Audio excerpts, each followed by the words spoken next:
For 10,000 years, the Vorthak Empire had ruled the galaxy with an iron fist. Their massive dreadnoughts had crushed rebellions, enslaved species, and reduced proud civilizations to cosmic dust. No force in the known universe had ever dared to laugh at them. Until today, when humanity's small fleet appeared at the edge of Vorthak space, the Empire's response was swift and merciless. Deploy the Decimator fleet, a force that had never known defeat. What should have been humanity's final hour became something else entirely. Something that would echo across the stars for generations. Though the galaxy was about to discover that humans don't just fight differently, they think differently. And when an entire species finds your greatest strength amusing, everything changes. This is the story of the day the Vorthak Empire learned that some enemies are more dangerous when they're laughing. Admiral Crethon stood on the command bridge of the Vorthak Empire's flagship, the World-Breaker Asterisk, his 6 arms folded behind his massive frame. Through the viewing port, he watched the enemy fleet approach, 12 small vessels that looked like toys compared to his armada of 300 warships. Each of his dreadnoughts was the size of a small moon, bristling with enough firepower to crack planets in half. "Pathetic," he growled, his voice echoing through the bridge. Around him, his crew of seasoned warriors prepared for what should be the shortest battle in Imperial history. Lieutenant Zexara, his tactical officer, looked up from her scanner. "Admiral, the enemy vessels are strange. They're not matching any known ship designs in our database." Of course they're not," Crethon replied, his mandibles clicking with amusement. "These are the humans, the new species from Sector 47. Intelligence reports suggest they've only been in space for a few hundred years. Primitives." The humans had made first contact with the Empire 6 months ago. Their diplomatic team had been polite, respectful even, but they had refused to submit to Imperial rule. They claimed their species valued something called independence, and would not bow to any external authority. The Empire had given them the standard ultimatum: submit or be destroyed. The humans had chosen destruction. "Sir," another officer called out, "we're receiving a transmission from the human fleet." "Put it through," Crethon ordered. "Let's hear their final words before we crush them." The main screen flickered to life, revealing the bridge of the lead human vessel. A middle-aged human male with graying hair and laugh lines around his eyes appeared. He wore a simple blue uniform with gold stripes on his shoulders.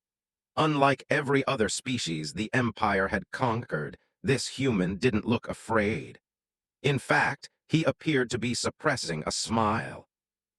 "This is Admiral Sarah Chen of the Terran Defense Force," the human said. Wait, this was a female. Crethon's species had difficulty distinguishing human genders, but he had assumed their military would be led by males. "I'm speaking on behalf of the human fleet. I am Admiral Crethon of the Vorthak Imperial Navy," he responded, drawing himself up to his full 8-foot height. "You will surrender immediately and submit to Imperial rule, or you will be destroyed. This is your final warning." The human admiral tilted her head slightly. "Actually, Admiral, we'd like to make you an offer." Crethon's mandibles clicked in confusion. "An offer? You are outnumbered 25 to 1. Your ships are the size of our shuttlecraft. What could you possibly offer us?" A demonstration," Admiral Chen replied. "We've been studying your tactics for months. We know all about the Vorthak Empire's military doctrine. We understand why you've never lost a battle. Then you understand that resistance is futile, Crethon said. Surrender now and your deaths will be quick. The human admiral actually chuckled. Oh, Admiral, I don't think you understand. We're not here to surrender. We're here to show you why the rest of the galaxy is wrong about you. Wrong about us? Crethon's voice carried a dangerous edge. The galaxy fears us for good reason. We are the most powerful military force in known space. That's exactly what we want to discuss, Chen said, her smile growing wider. Your reputation is built on overwhelming force, isn't it? You bring massive fleets to crush smaller opponents. You rely on size and numbers. Because it works, Crethon snapped. No enemy has ever withstood the might of the Imperial Navy. And that's your problem, the human said, now openly grinning. You've gotten so used to winning through brute force that you've forgotten how to actually fight. The bridge fell silent. Several of Crethon's officers exchanged nervous glances. In 10,000 years of Imperial history, no enemy had ever spoken to them with such casual disrespect. You dare mock the Vorthak Empire, Crethon roared. We will make your species extinct for this insult. Oh, we're not mocking you, Admiral Chen said, her eyes sparkling with mischief. We're actually grateful to you. See, humanity has spent the last 3 centuries developing ways to fight enemies who might be bigger and stronger than us. We've had to get creative.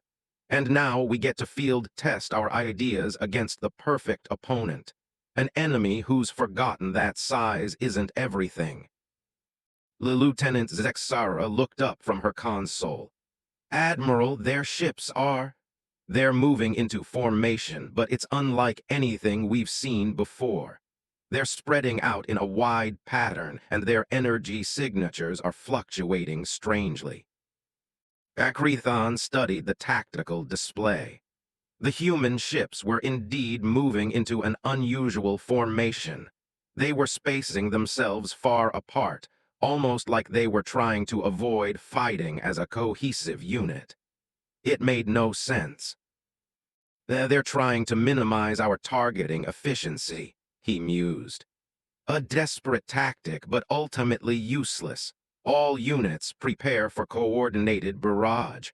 We'll destroy them one by one. Actually, Admiral Chen's voice cut through the bridge. We were hoping you'd try that. Computer, initiate Protocol 7.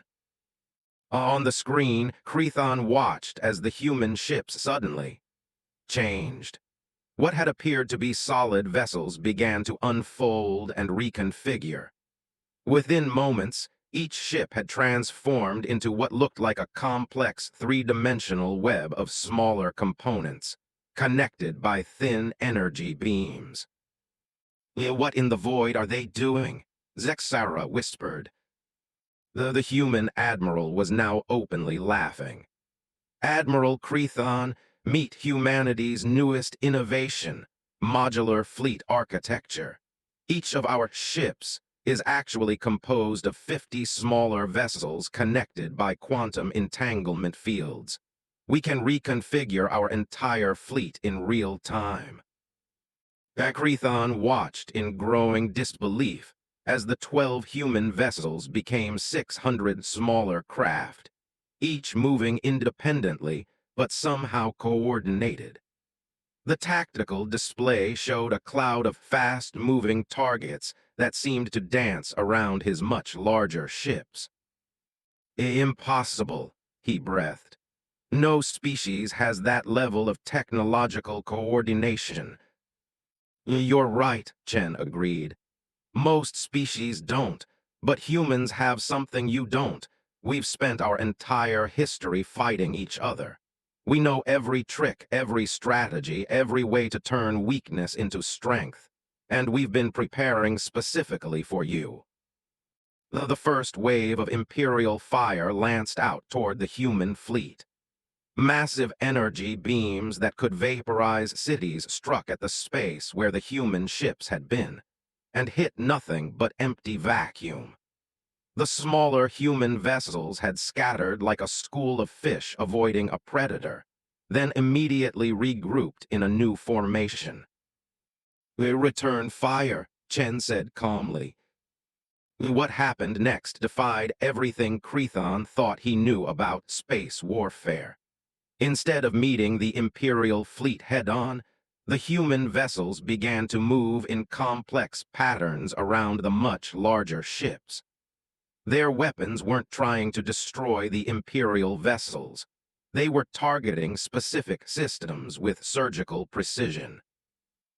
"Sir," Zexara called out urgently, "we're losing sensor arrays across the fleet. The humans are targeting our detection systems." "All ships adjust formation," and Crethon's order was cut short as the lights on his bridge flickered. "What was that?" "They've knocked out our primary communication array," another officer reported. "We're down to short-range communications only." Crethon realized with growing horror that the humans weren't trying to destroy his fleet. They were systematically dismantling its ability to function as a coordinated unit. Each targeted strike took out crucial systems while leaving the ships themselves largely intact. On the screen, Admiral Chen was watching the battle with obvious enjoyment. "You see, Admiral, the thing about overwhelming force is that it only works if you can actually bring it to bear. Your ships are incredibly powerful, but they're also incredibly slow and predictable." "This is impossible," Crethon snarled. "Our armor is impenetrable. Our shields are designed to stop massive attacks, yes," Chen interrupted. "But what happens when someone uses 1,000 pinpricks instead of one big hit? What happens when someone targets your engines instead of your hull? What happens when someone turns your own size against you?" As if to demonstrate her point, one of the Imperial dreadnoughts began to list to one side. The humans had somehow disabled its maneuvering thrusters, leaving the massive vessel spinning helplessly. Other ships in the fleet were suffering similar fates. Weapons offline, communications dead, engines sputtering. "You're not even trying to destroy us," Crethon realized. "Why?" The human admiral's expression became more serious. "Because, Admiral Crethon, we don't want to destroy you. We want to teach you something. Your empire has ruled through fear and brute force for 10,000 years. You've convinced yourselves that might makes right, that the biggest stick always wins." Another Imperial ship lost power to its main engines, beginning a slow tumble that would take hours to correct. The human vessels continued their deadly dance, never staying in one place long enough to be targeted effectively. But here's what humanity learned a long time ago," Chen continued. "The biggest stick doesn't always win. Sometimes the smart stick wins, sometimes the fast stick wins, and sometimes the stick that knows how to fight dirty wins." Crethon's flagship shuddered as human weapons found their mark. He looked at his damage reports and felt something he hadn't experienced in decades: genuine fear. Not fear of death. His ship was still operational, but fear of the impossible. His fleet was being systematically neutered by an enemy a fraction of their size. "How," he whispered, "how are you doing this?" Admiral Chen's smile returned, but it was gentler now, almost sympathetic. "Admiral, your species has been the dominant power for so long that you've forgotten the most important rule of warfare: adapt or die. You kept using the same tactics because they worked. You relied on size because it was easy. You never had to innovate because you never faced a real challenge. And you think you're that challenge? Crethon managed to ask, though his voice lacked its earlier confidence. Oh, Admiral, Chen said, her grin widening. We're not your challenge, we're your wake-up call. Because after today, word is going to spread throughout the galaxy about what happened here. Every species you've oppressed, every world you've conquered, every fleet you've scattered. They're all going to learn that the mighty Vorthak Empire can be beaten by 12 human ships. The truth of her words hit Crethon like a physical blow. If news of this defeat spread, it would inspire rebellions across the Empire. Conquered species would rise up, believing they too could find ways to overcome imperial might. But we're also going to teach you how to prevent that, Chen added, her tone becoming businesslike.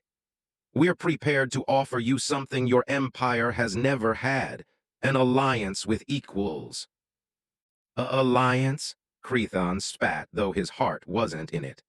Half his fleet was now disabled, and the humans showed no signs of slowing down.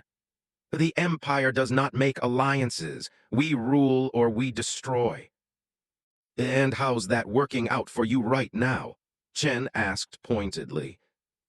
Crethon looked around his bridge. His officers were staring at their displays in shock and confusion.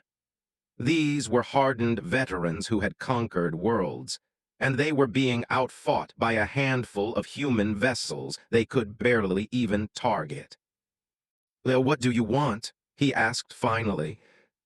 A conversation, Admiral Chen replied. A real one between equals. No ultimatums, no threats, no conquest. Just two species figuring out how to coexist in the same galaxy. The High Command will never accept. Admiral, Chen interrupted gently, with respect, your High Command isn't in charge anymore. In the last 10 minutes, you've lost effective control of your fleet. Your ships are scattered, your communications are down, and your crews are starting to panic. If we were here to destroy you, you'd already be dead. Crethon realized she was right. The humans could have targeted life support, or weapons magazines, or reactor cores. Instead, they had systematically dismantled his fleet's ability to fight while keeping his people alive. Why spare us? He asked quietly. Because, Admiral Chen said, humanity learned a long time ago that the best victory is the one where everybody goes home alive. We didn't come here to conquer or destroy. We came here to show you that there's another way. On the tactical display, Crethon watched as the human vessels slowly reformed into their original 12-ship configuration. The demonstration was over. They had made their point more effectively than any weapon could have. We'll be waiting at the edge of your space, Admiral Chen said as the transmission began to fade. When you're ready to talk, really talk, send a single ship with a white flag. We'll show you what humans call diplomacy. The screen went dark, leaving Crethon alone with his shattered pride and the impossible reality that his mighty fleet had been defeated by an enemy that was still laughing. In the silence that followed, he realized that the galaxy would indeed be learning something new today. But it wouldn't be about Vorthak's strength. It would be about human ingenuity. And for the first time in 10,000 years, Admiral Crethon wondered if the Empire had been doing things wrong all along. High Admiral Vexthane stood before the massive holographic display in the Vorthak Empire's Supreme Command Chamber, his 4 eyes focused on the tactical report that had just arrived from the Outer Rim. Around him, the Empire's top military minds sat in stunned silence, as they processed what they had just heard. Repeat the transmission, Vexthane commanded, his voice echoing through the chamber. The communication officer, her hands trembling slightly, activated the recording again. Admiral Crethon's voice filled the room, though it lacked the confidence and authority that had made him legendary throughout the Empire. High Command, this is Admiral Crethon reporting from Sector 47. The human fleet has withdrawn. My fleet is operational but requires extensive repairs. I am requesting immediate reinforcement and I need to speak with the High Admiral privately. Vexthane dismissed the recording with a wave of his hand. The request for privacy alone was unprecedented. In the Empire's 10,000-year history, no fleet admiral had ever been too embarrassed to give a full report in front of the Supreme Command. Clear the chamber, Vexthane ordered. All personnel except core command staff. Within minutes, only 6 beings remained in the vast room. Vexthane activated the secure communication link to Crethon's flagship. When the Admiral appeared on the holographic display, Vexthane was shocked by what he saw. Crethon's normally pristine uniform was disheveled. His mandibles hung loose with exhaustion, and his eyes held something that Vexthane had never seen in any Imperial officer: doubt. Report, Vexthane said simply. Crethon took a deep breath. High Admiral, the humans defeated my fleet without destroying a single ship. They dismantled our combat effectiveness in under 20 minutes using tactics we've never encountered before. The chamber fell silent. Fleet Admiral Zorak, the Empire's chief military strategist, leaned forward. Clarify defeated, Admiral. You still command 300 vessels. 300 disabled vessels, Crethon corrected. Sir, they didn't attack our hulls or attempt to destroy us outright. They systematically targeted specific systems: communications, engines, weapons, targeting, sensor arrays. They turned our own size against us. Impossible, Zorak snapped. No fleet of 12 ships could threaten 300 dreadnoughts. You must have. I must have what? Crethon interrupted, his voice sharp. Imagined it, hallucinated. Sir, I've been commanding fleets since before some of you were born. I know the difference between a battle and a demonstration. The humans weren't trying to destroy us. They were showing off. Vexthane studied his subordinate's face carefully. Crethon was one of the Empire's most decorated commanders, responsible for crushing rebellions on 47 worlds. If he said the humans had outfought him, then something unprecedented had occurred. Explain their tactics, Vexthane ordered.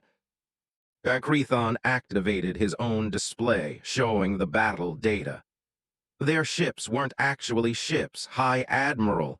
Each vessel was composed of 50 smaller craft connected by some kind of energy field. When we opened fire, they scattered like insects, then regrouped instantly in new formations. The tactical display showed the incredible transformation as the human fleet reconfigured itself in real time. The Imperial officers watched in growing amazement as 12 ships became 600 independent targets, moving in patterns that defied traditional military doctrine. They moved around our ships instead of engaging directly, Crethon continued. Our weapons are designed to destroy large targets, but these smaller craft were too fast and maneuverable. By the time we could lock onto one, it was already gone. But surely your point defense systems? Another officer began. We were useless, Crethon finished. Their weapons weren't trying to penetrate our armor. They were targeting junction points, communication relays, engine exhausts, vulnerable spots we didn't even know we had. In 20 minutes, they reduced the most powerful fleet in the galaxy to a collection of floating metal. Vexthane absorbed this information, his mind racing. The implications were staggering. If a small human force could neutralize an entire Imperial fleet, what did that mean for their 10,000 years of military dominance? What do they want? He asked finally. That's the strangest part, Crethon replied. They want to talk, not surrender, not tribute, not submission. They want what they call diplomacy. They're waiting at the edge of our space for us to send a single ship with a white flag, apparently. That's a human symbol meaning we want to negotiate. The Fleet Admiral Zorak laughed harshly. Negotiate? The Vorthak Empire does not negotiate with inferior species. We will send a proper fleet. No, Vexthane said quietly, raising a hand for silence. We will not. The room erupted in shocked protests from the other commanders, but Vexthane's expression silenced them. High Admiral, Zorak said carefully, surely you're not considering... I am considering the survival of the Empire, Vexthane replied. Tell me, Fleet Admiral, what happens when news of this defeat reaches our conquered territories? Zorak's face went pale as the implication sank in. Rebellions, he whispered. Exactly. Within days, every oppressed species in the galaxy will know that the mighty Vorthak Navy was defeated by 12 human ships. They'll start believing they can fight us too. Our entire system of control depends on the myth of our invincibility. Vexthane turned back to Crethon. These humans, did they seem interested in conquest? Did they make demands for territory or resources? No, sir. Their Admiral Chen specifically said they didn't want to destroy us. She said they wanted to teach us something about there being another way besides force. Another way? Vexthane mused. For 10 millennia, the Empire had known only one method of dealing with other species: dominate or destroy. The concept of alternatives was almost incomprehensible. High Admiral, came a new voice from across the chamber. Intelligence Director Morthak stepped forward, his expression grave. I've been analyzing the humans' technology based on Admiral Crethon's reports. What they demonstrated wasn't just advanced engineering. It was a completely different philosophy of warfare. Explain, Vexthane ordered. Their modular fleet design requires an unprecedented level of coordination and real-time adaptation. But more importantly, it suggests they've been preparing specifically to fight enemies like us. Larger, more powerful, more conventional. They've studied our tactics and developed countermeasures. Morthak activated his own display, showing projections based on the battle data. If they can do this to one fleet, they can do it to any fleet. Size becomes a liability against opponents who can reconfigure instantly and target vulnerabilities with precision. The room fell silent as the officers contemplated the new reality. Their greatest strength, overwhelming force, had become a weakness. There's something else, Crethon added quietly. During our exchange, Admiral Chen mentioned that humanity had spent centuries learning to fight enemies bigger and stronger than themselves. She said they'd been fighting each other and had to get creative. What does that mean? Zorak asked. I think, Crethon said slowly, it means that while we were conquering the galaxy and growing complacent, Humans were locked in constant warfare with their own kind. They had to innovate or die. They learned to turn weakness into strength because they had no choice. Vexthane absorbed this revelation. The Empire's military doctrine hadn't evolved in thousands of years because it hadn't needed to. They'd faced no real challenges, no enemies who forced them to adapt. Meanwhile, humanity had apparently spent its entire history hunting the art of warfare. Intelligence reports on human history, Vexthane asked. Morthak consulted his data pad. Extensive warfare spanning their entire recorded history. Multiple global conflicts involving their entire species. They've developed and discarded dozens of military doctrines, constantly adapting to new threats and technologies. While we've been stagnant, Vexthane realized, we've used the same tactics for millennia because they worked against primitives, but we've never faced an enemy that could force us to evolve. Until now, Crethon confirmed. Vexthane stood silently for long moments, processing the magnitude of the situation. The Empire faced a choice: adapt or face inevitable decline as their military superiority crumbled against more innovative enemies. High Admiral, Zorak said carefully, what are your orders? Vexthane turned to face his assembled officers. Prepare a diplomatic vessel, single ship, minimal armament, flying what the humans call a white flag. Though the protests came immediately. Sir, the Empire has never, our reputation, the precedent this would set. Silence, Vexthane's voice boomed through the chamber. The precedent has already been set. By losing to 12 human ships, we've already shattered our reputation for invincibility. Now we must decide. Do we learn from this defeat, or do we repeat it on an ever larger scale? He activated the main display, showing a map of the Empire's territories. Hundreds of worlds, thousands of species, all held in check by fear of Imperial might.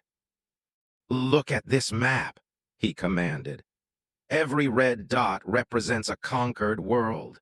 Every one of those worlds now knows that we can be beaten. If we respond to the human victory with more force, more traditional tactics, we'll likely face the same result. But if we lose again, if we're defeated repeatedly by innovative enemies, our empire will collapse from within. The truth of his words was undeniable.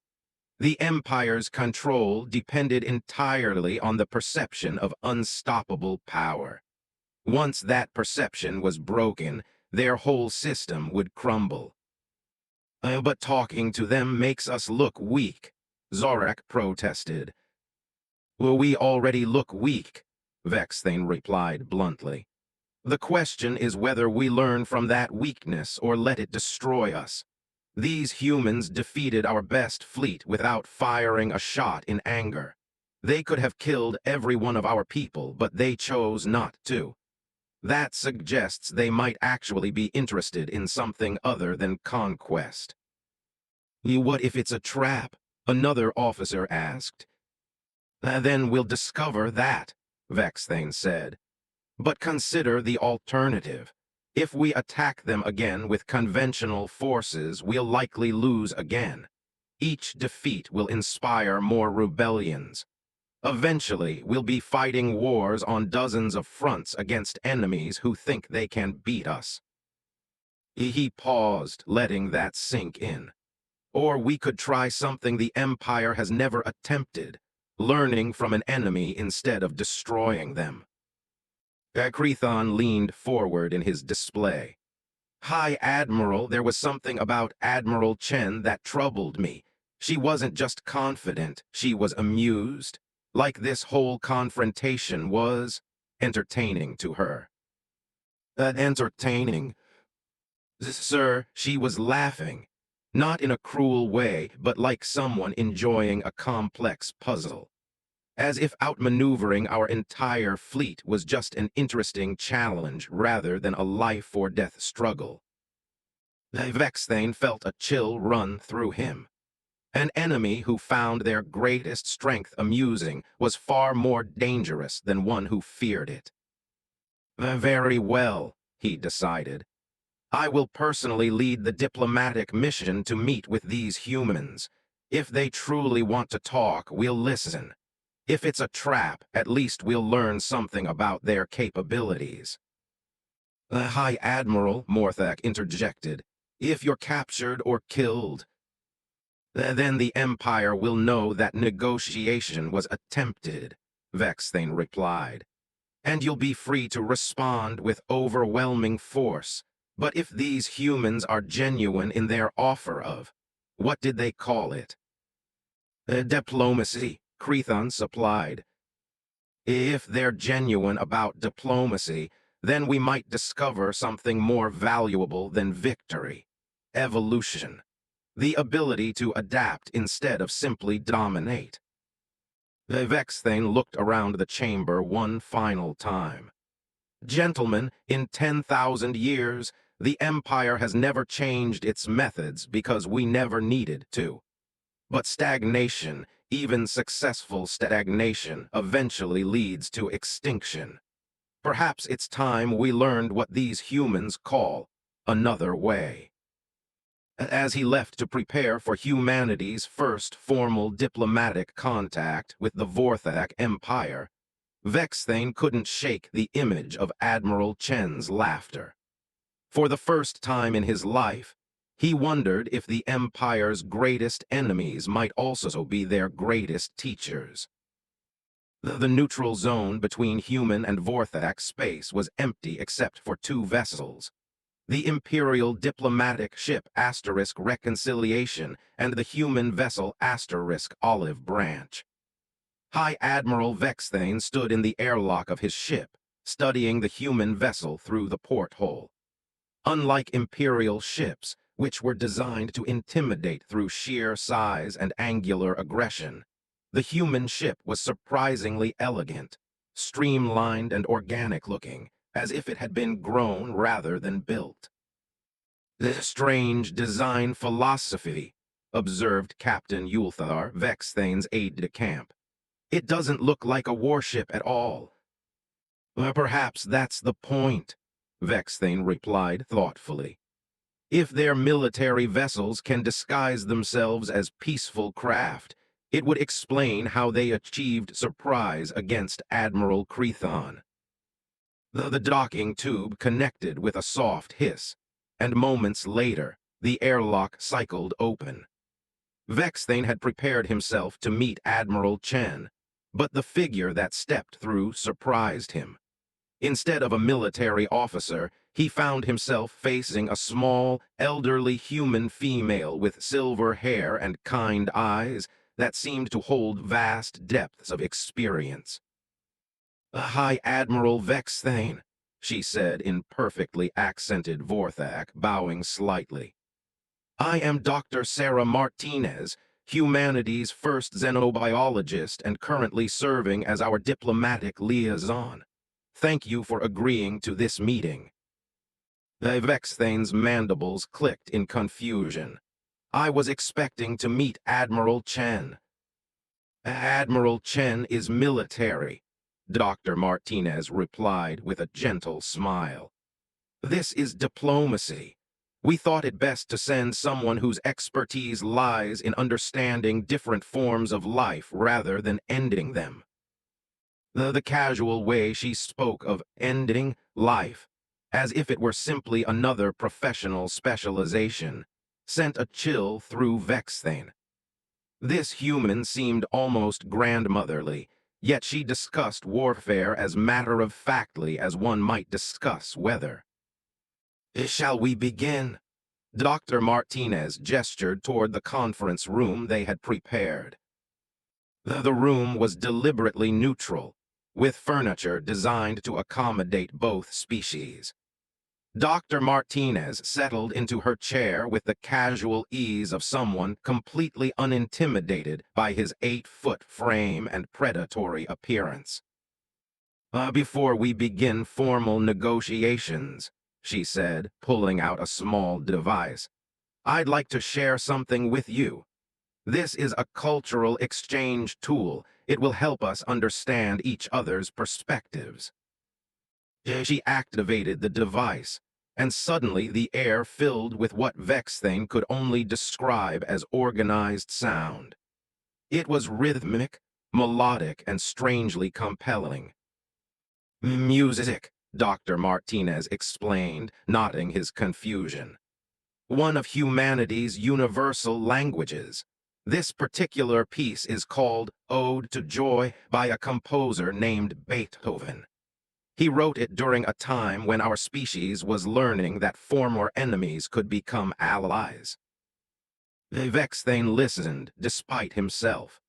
The music was unlike anything in Vorthak culture, which valued harsh rhythms that emphasized strength and dominance.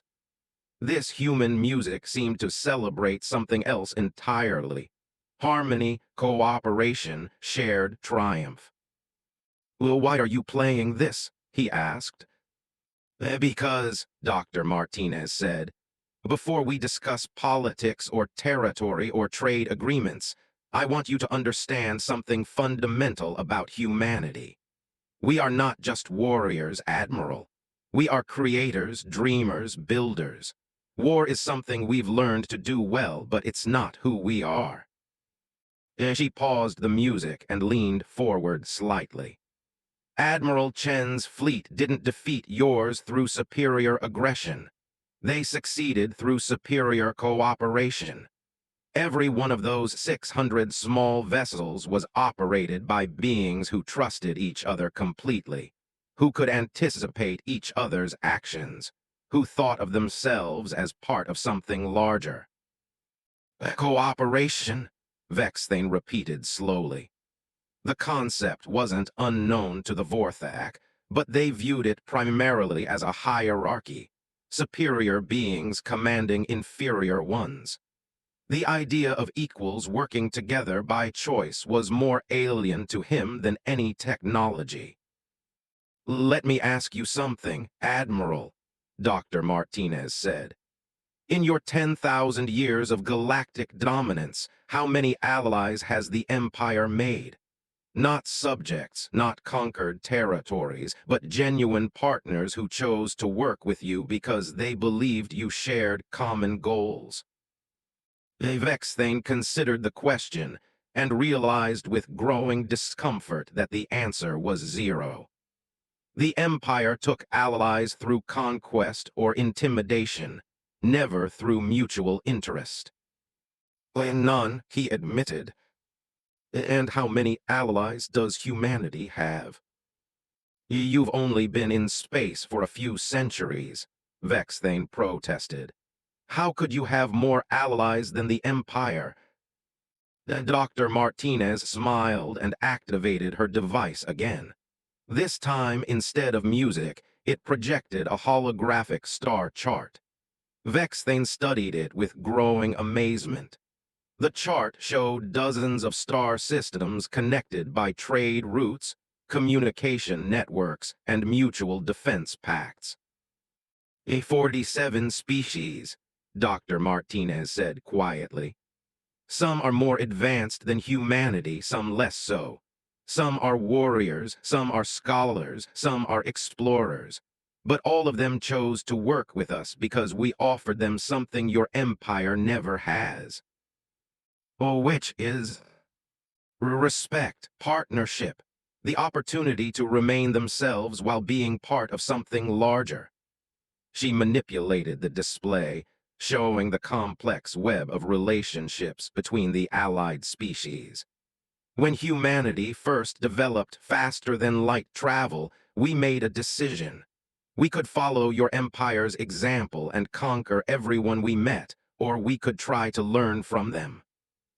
Learning from primitives? Vexthane's voice carried centuries of imperial conditioning. Admiral, Dr. Martinez said gently, every species we've encountered has taught us something valuable. The crystalline collective showed us new forms of mathematics. The hive minds taught us about distributed intelligence. The energy beings expanded our understanding of physics itself. She highlighted specific systems on the map.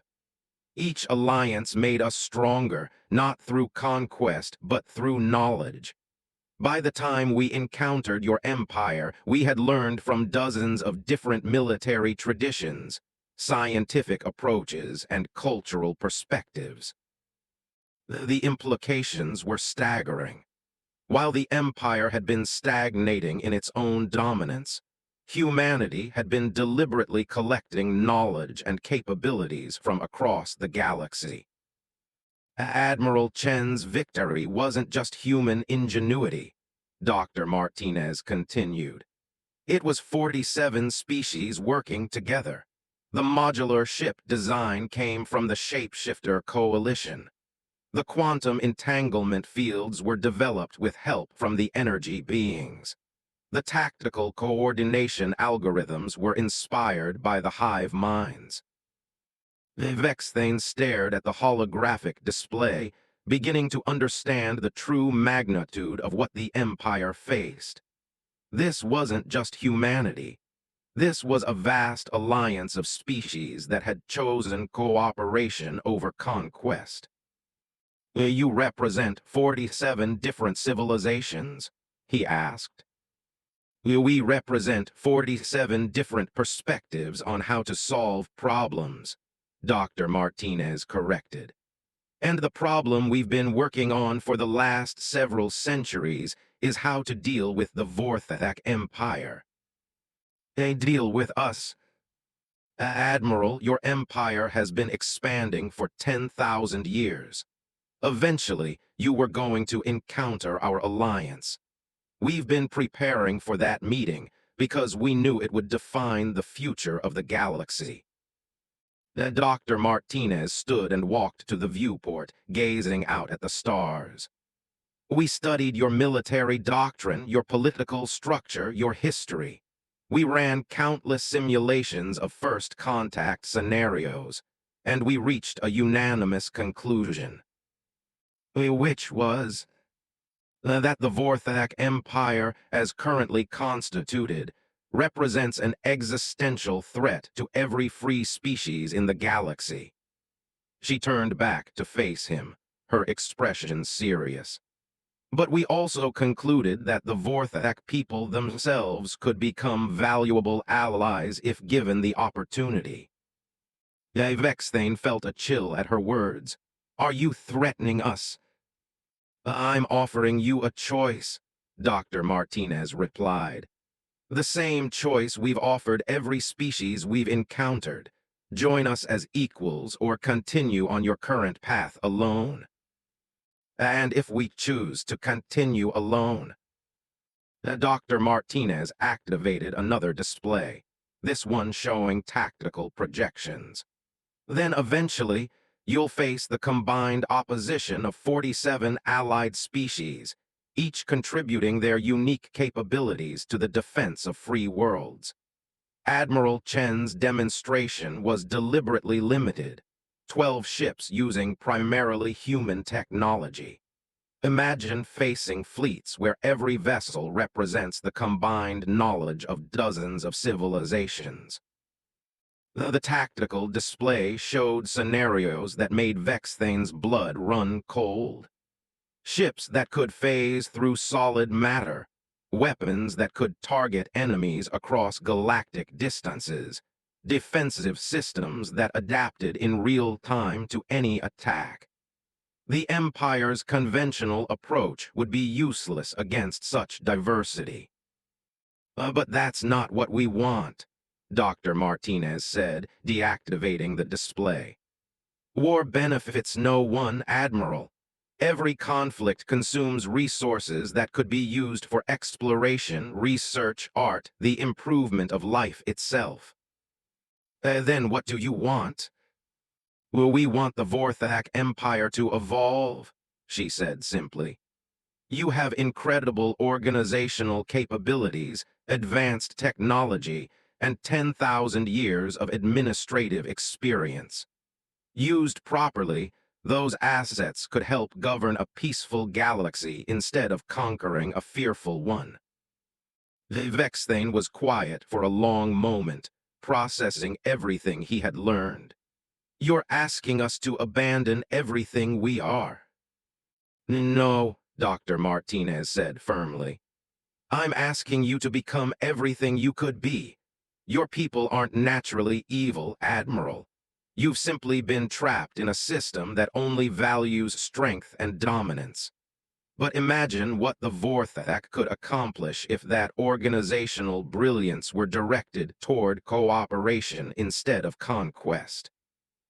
She reactivated the music from earlier, letting the harmonious sounds fill the room. This composer I mentioned, Beethoven, he was born in a time when his people were almost constantly at war. But he chose to write music about joy, about the possibility of universal brotherhood.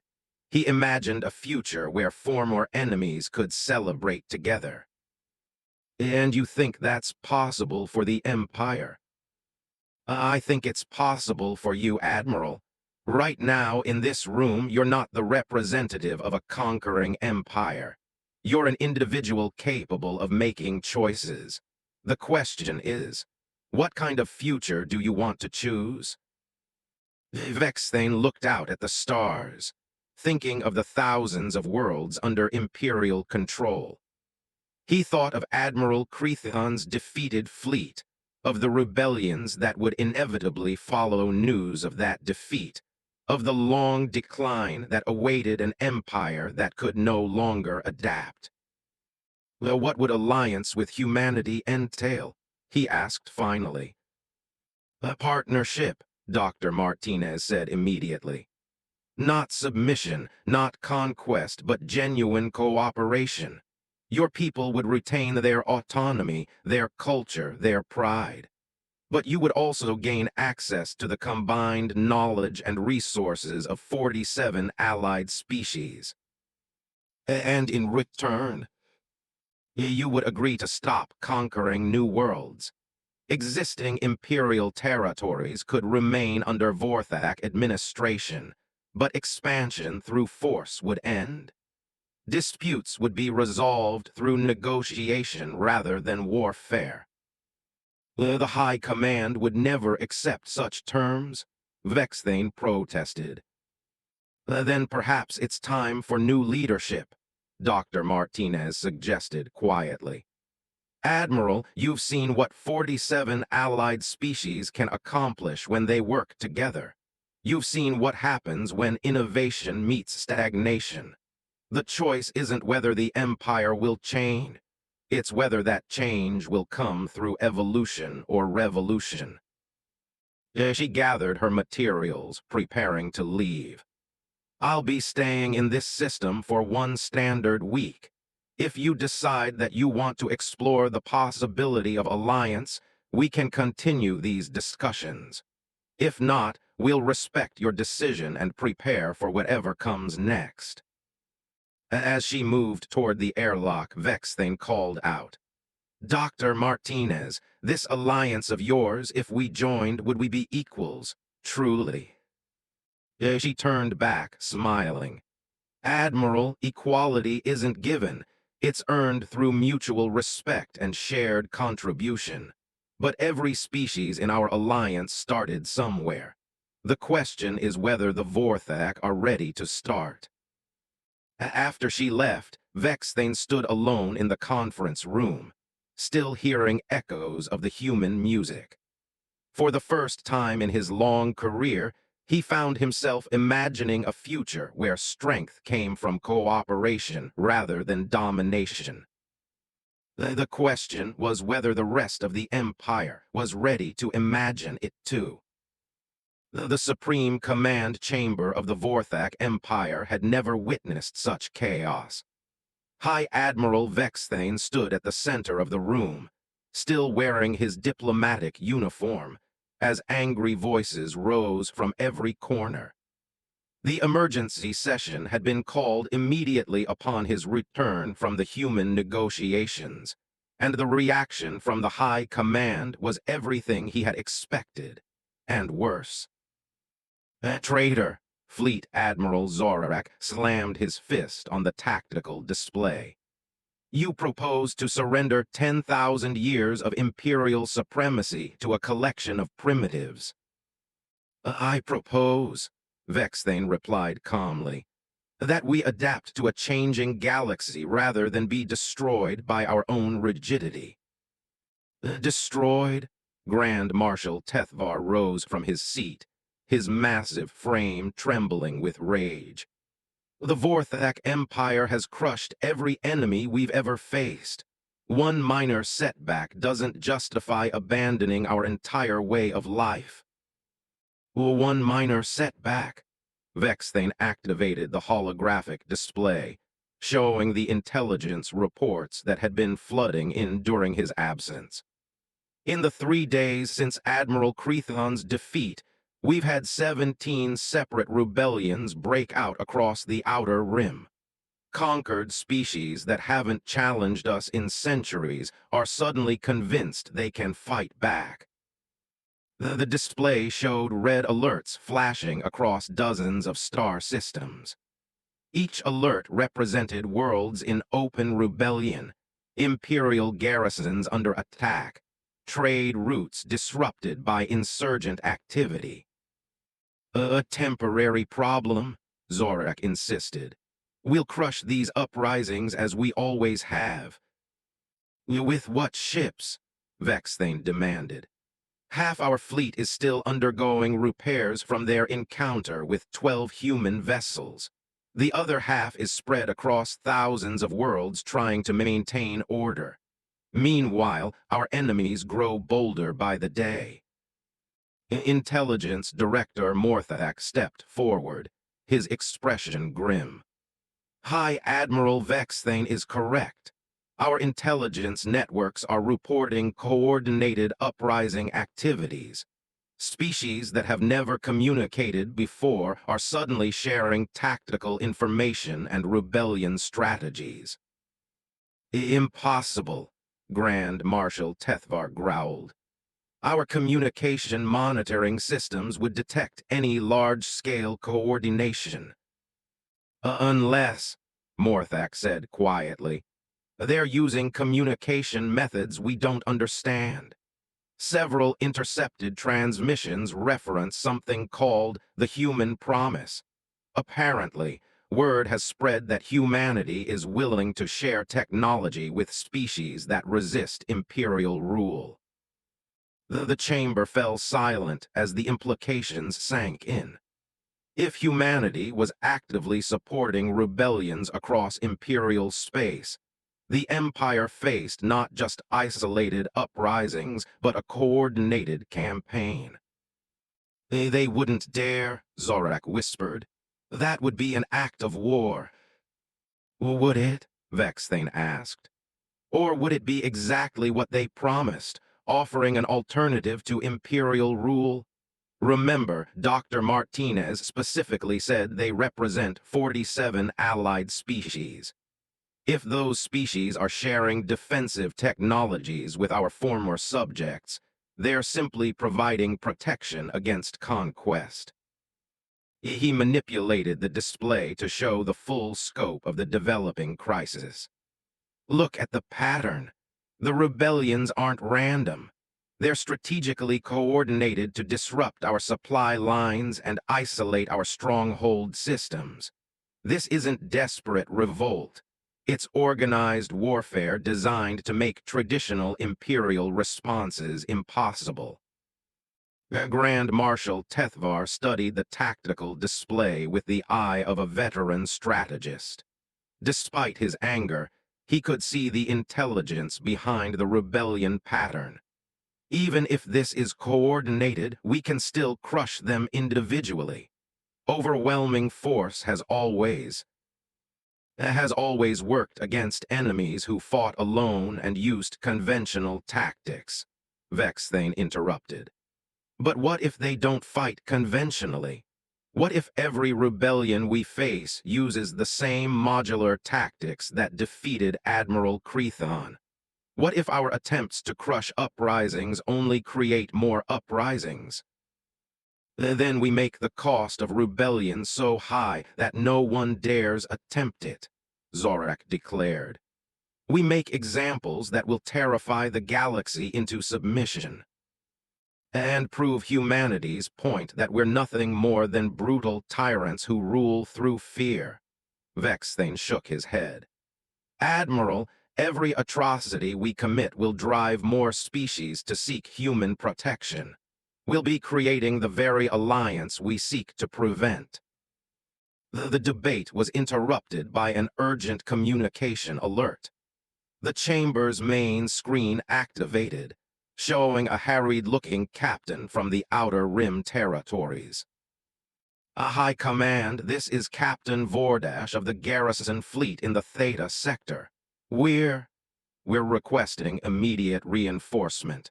The rebellion here isn't like anything we've seen before. Explain, Grand Marshal Tethvar ordered. Sir, the rebels have ships that can change configuration like the humans, but that's not the strangest part. The captain's voice carried barely controlled panic. They're not trying to destroy us. They're trying to disable us, just like what happened to Admiral Crethon's fleet. The chamber erupted in alarmed voices, but Vexthane felt only grim satisfaction. His predictions were coming true faster than even he had expected. How many ships are they using against your fleet? He asked. That's just it, High Admiral. We count maybe 20 vessels total, but they're fighting like they have hundreds. And sir, they're laughing at us, just like the humans did. The transmission ended, leaving the chamber in stunned silence. The implications were clear. Humanity wasn't just supporting the rebellions with technology. They were teaching conquered species to think like humans.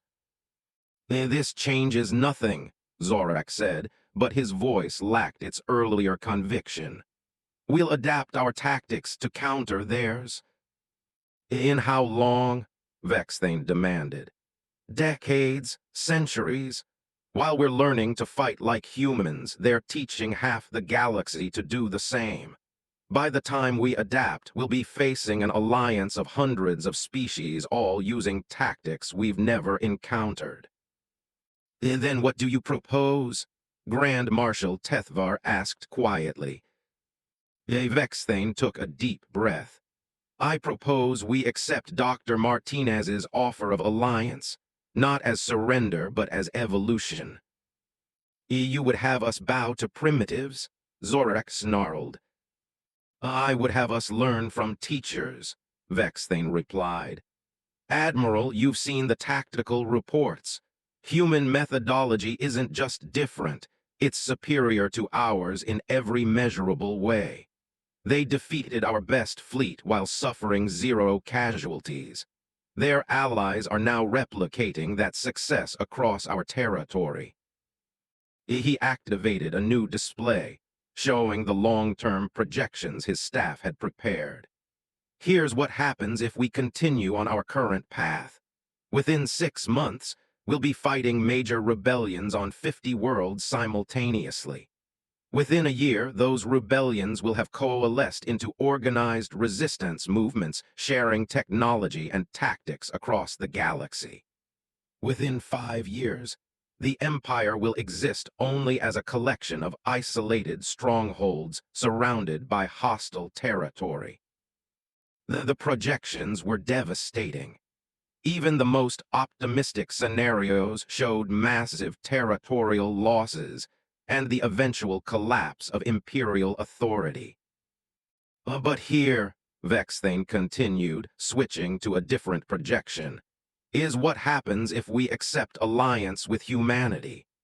Our existing territories remain under Vorthak administration. Our people retain their culture and identity. But we gain access to technologies and methodologies that make us stronger, not through conquest, but through cooperation. You're asking us to abandon everything our ancestors built, Grand Marshal Tethvar said heavily. I'm asking us to build something our ancestors never imagined, Vexthane replied. An empire based on partnership instead of domination. A civilization that grows through innovation instead of conquest. Intelligence Director Morthathak cleared his throat. High Admiral, if I may. I've been analyzing the human alliance structure. It's unlike anything we've ever encountered. Explain, Vexthane ordered.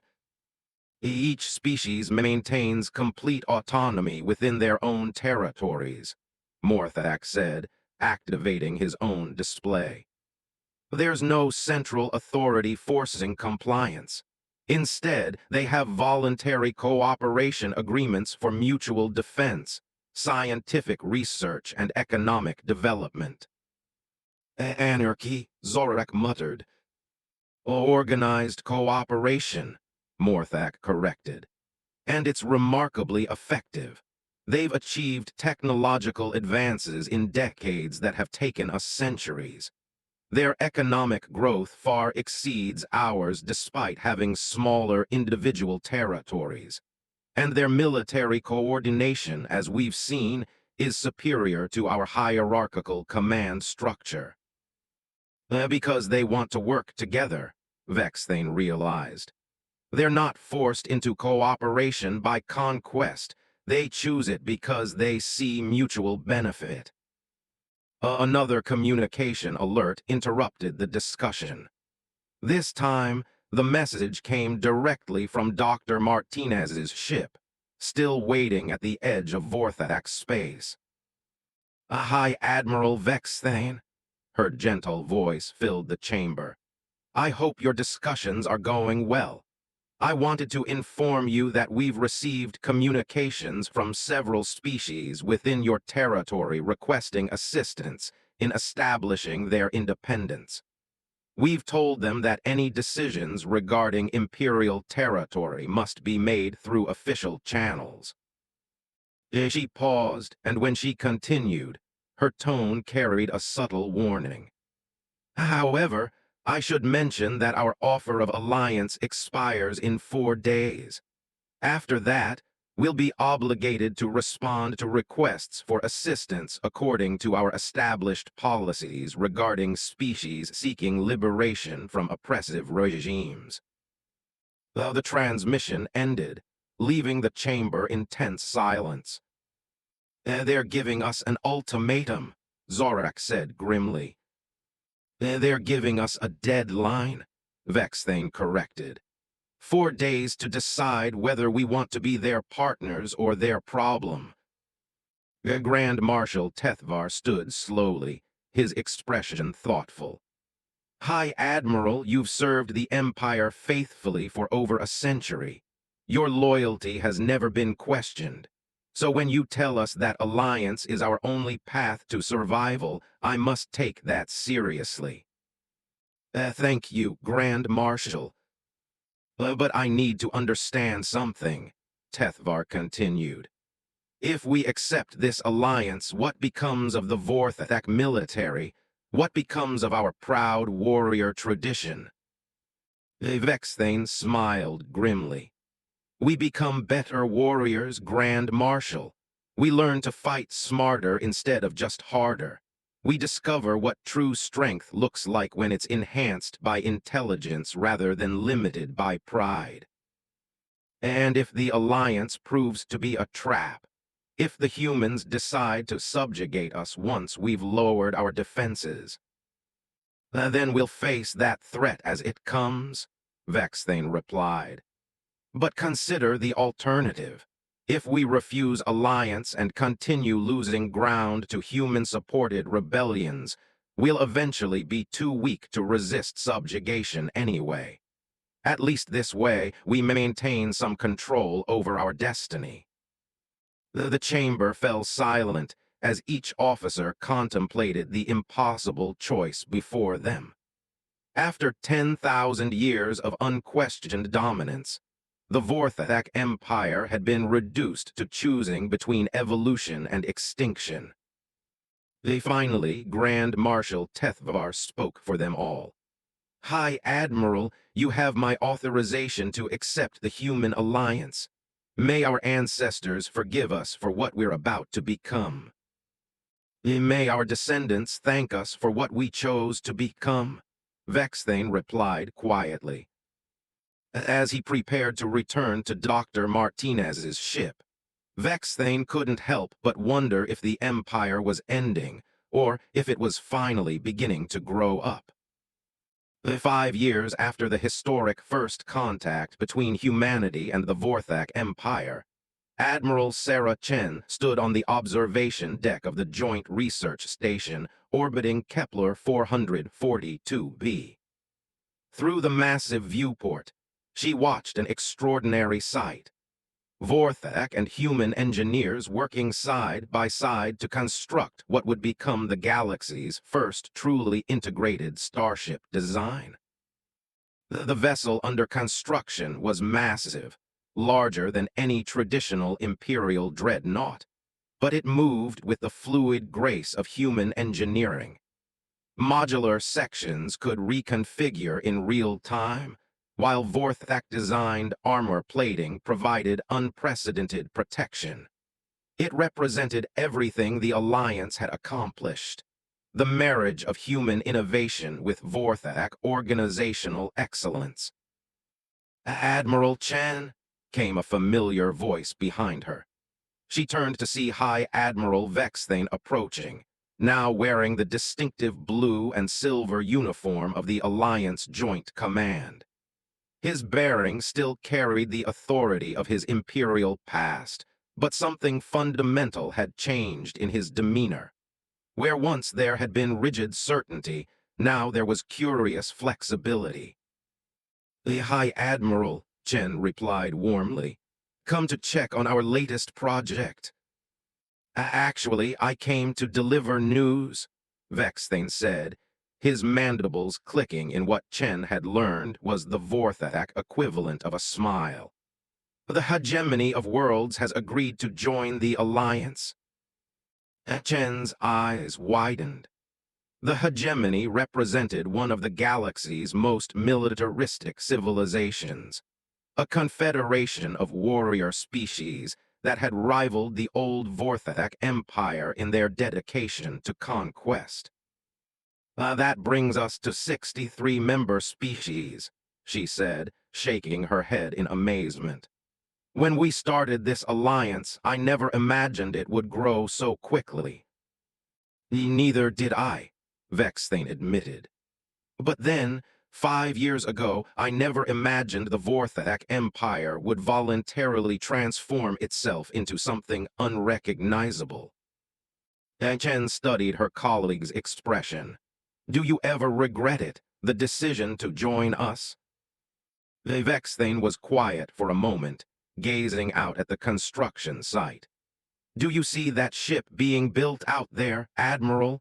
3 months ago, it existed only as a theoretical design. Human modularity experts said it was impossible to scale their technology to dreadnought size. Vorthak engineers insisted that our armor systems couldn't integrate with modular architecture. And now we have a vessel that incorporates innovations from 17 different species, designed by a team that includes beings who were shooting at each other 6 months ago." He turned to face her. "That ship represents something the old empire could never have achieved in 1,000 years of conquest." Chen nodded, understanding. The Alliance hadn't just ended the Vorthak Empire's expansion. It had transformed the entire galaxy's approach to problem-solving. Instead of each species developing technology in isolation, they now shared knowledge freely, leading to advances none could have achieved alone. The integration process still has its challenges, she pointed out diplomatically. Vexthane's mandibles clicked again, a sound Chen now recognized as rueful humor. That's a polite way of saying that some of my people are still struggling with the concept of voluntary cooperation. It was true. While the majority of Vorthak citizens had embraced Alliance membership, there remained pockets of resistance. Some Imperial diehards viewed the transformation as betrayal, preferring the certainty of domination to the complexity of partnership. How is Admiral Crethon adapting? Chen asked. Better than expected, Vexthane replied. He's been working with the Crystalline Collective on new tactical algorithms. Apparently, their mathematical approach to warfare appeals to his strategic mind. Chen smiled at that. Crethon's integration into Alliance command structure had been one of their biggest success stories. The admiral who had once commanded the Empire's most feared battle fleet now led joint exercises that taught former enemies to fight as coordinated allies. And the opposition movements. Shrinking, Vexthane said firmly. It's hard to argue with success, Admiral. Our territories are more prosperous than they've ever been. Our technology advances by leaps every year. Our citizens have opportunities for exploration and advancement that the old empire never offered. Plus, Chen added with a grin, they're finally learning what it's like to be respected rather than feared. It was one of the most remarkable aspects of the transformation. As Vorthak society had shifted from conquest to cooperation, they discovered that other species actually admired their organizational abilities and engineering prowess. The fear that had once surrounded them had been replaced by genuine respect. Dr. Martinez's cultural integration programs have been particularly effective, Vexthane noted. Who would have thought that introducing Vorthak youth to human music would have such profound effects? Chen laughed. Sarah always said that art builds bridges between cultures faster than any political treaty. Though I have to admit, I never expected to hear Vorthak children singing Earth folk songs. Or human children learning traditional Vorthak war chants, Vexthane added. My aide's daughter now performs a hybrid composition that somehow combines both traditions. It shouldn't work, but it's surprisingly beautiful. They stood in comfortable silence, watching the massive ship take shape. Teams of beings from dozens of different worlds moved across its hull, each contributing their species' unique expertise to the construction. Admiral, Vexthane said eventually, I've been curious about something. That first day when you confronted my fleet, were you truly confident you could defeat us, or were you taking an enormous gamble? Chen considered the question carefully. Both, she said finally. We'd run countless simulations, tested our modular designs against every Imperial tactic we could analyze. But simulations aren't reality.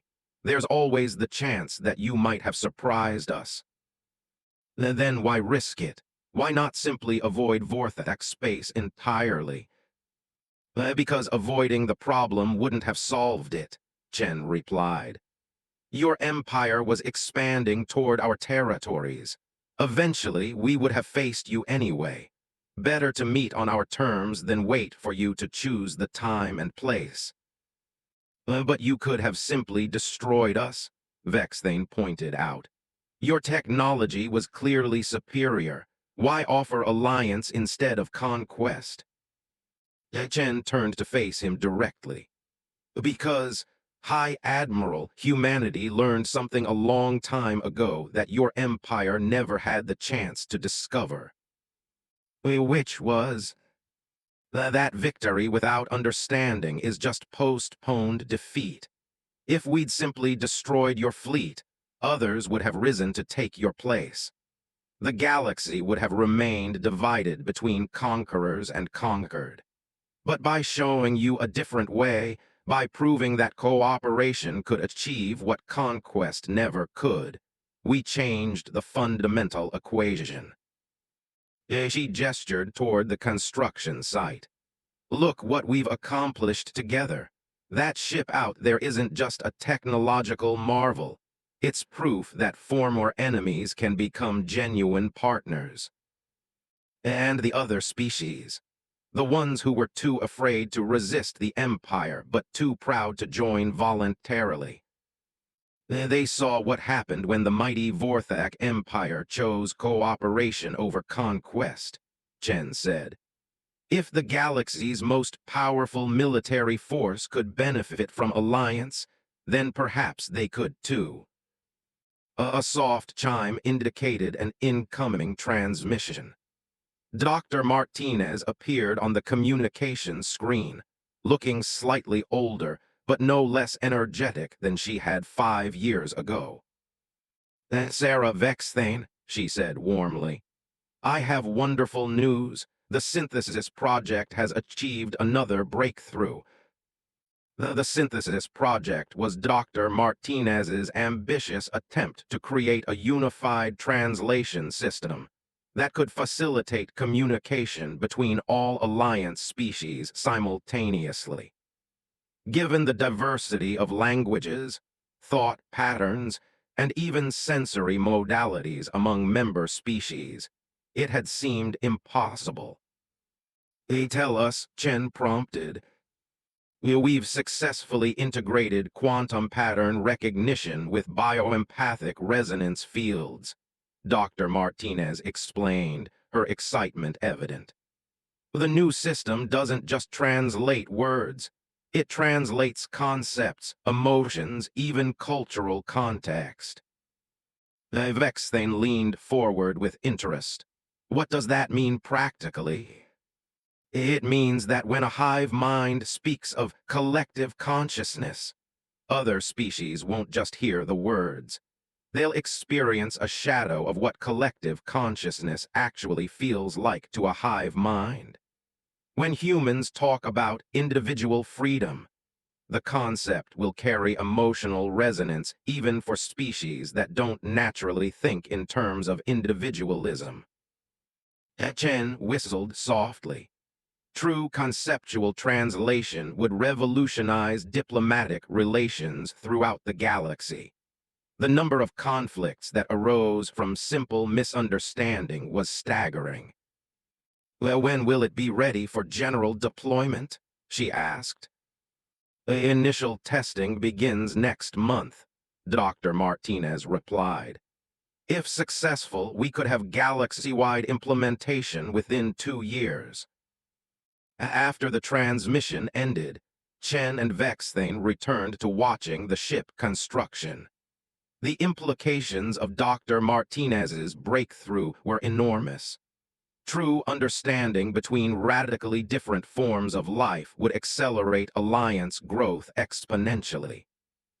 Admiral, Vexthane said quietly, do you think we're creating something the galaxy has never seen before?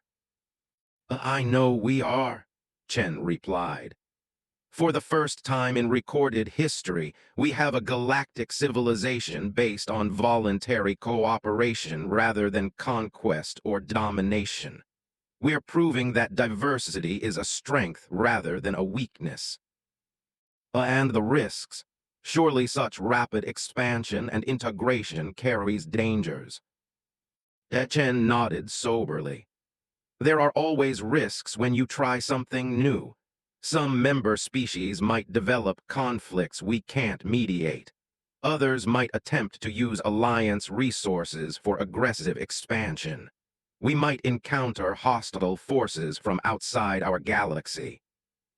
But you believe it's worth the risk. Look around you, Chen said, gesturing toward the busy construction site. 6 months ago, Vorthak and human engineers insisted their technologies were incompatible. Today, they're building something neither could create alone. If we can achieve that level of cooperation across technological differences, imagine what we can accomplish across cultural, philosophical, and biological differences. A new alert sounded, this one announcing the completion of another section of the massive ship. Through the viewport, they could see celebration among the construction crews, beings from dozens of worlds sharing a moment of triumph. There's something else, Vexthane said, his voice carrying a note of wonder. Something I never expected when we first joined the Alliance. What's that? Joy, he said simply. For 10,000 years, the Empire achieved its goals through fear, intimidation, and overwhelming force. We were successful, but we were never happy. Our victories brought satisfaction, but not joy. And now I watch my people work alongside former enemies to create something beautiful, and I see joy on their faces.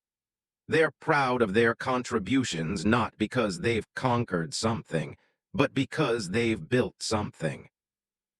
Chen smiled. That might be humanity's greatest gift to the galaxy, the understanding that creation is more satisfying than destruction. As if to emphasize her point, another section of the great ship was completed, prompting cheers from the mixed construction crews.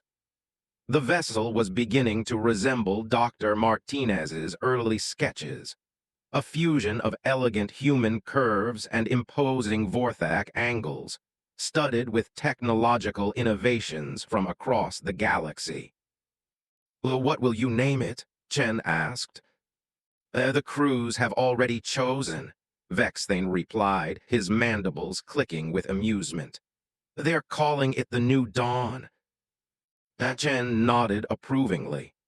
It was a perfect name for a ship that represented everything the Alliance had achieved, the birth of something unprecedented in galactic history. Admiral, Vexthane said, I have one final question. Go ahead. That first day, when you told me that humanity just laughed at our greatest strength, did you know it would lead to all this? Chen considered the question seriously. I knew it would lead to change, she said finally. I hoped it would lead to growth, but this, she gestured toward the new dawn and the celebration surrounding its construction. This exceeded my wildest dreams. As they watched the galaxy's newest symbol of cooperation take shape, both admirals understood that they were witnessing more than technological achievement. They were watching the birth of a new kind of civilization, one where laughter had indeed proven more powerful than fear, where cooperation had defeated conquest, and where the galaxy's greatest enemies had become its closest allies. The Vorthak Empire was dead. In its place, something infinitely greater had been born. And across the galaxy, former enemies were learning to laugh together,